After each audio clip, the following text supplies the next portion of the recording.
কারণ এখানে কিন্তু রেফারেল সিস্টেমটা নাই বাংলাদেশে।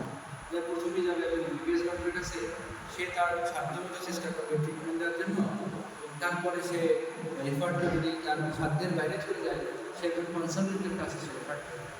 কিন্তু বাংলাদেশে কিন্তু এই সুযোগটা হয়। আমরা কী করি, আমাদের সর্দি আমাদের কাশি আমরা চলে যাই প্রফেসরের কাছে। কিন্তু আপনার সর্দি কাশির জন্য কিন্তু আমি না, আমার যে জুনিয়র আছে, আমার তো আমি বেশ সিনিয়রই হয়ে গেছি, পরীক্ষা পাস করছি। আমারও যে যারা জুনিয়র আছে, যারা শুধুমাত্র ইংলিশ পাস করে গেছে, তারাই কিন্তু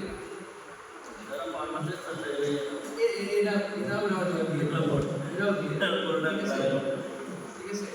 ব্যাপার আছে এনাফ হলো কি, আপনি হচ্ছে কমন যে বিষয়গুলো আছে সেগুলো ক্ষেত্রে ঠিক আছে তারা দেয়, চিকিৎসা দিয়ে দেয়। কারণ জ্বর ঠান্ডা কাশি ওষুধ জ্বর আসছে না, সর্দি আসছে একটা কাশি হচ্ছে একটা ধরছিলাম চাকরি পাচ্ছে ঠিক আছে। কিন্তু কোন ক্ষেত্রে কোনটা দেওয়া লাগবে,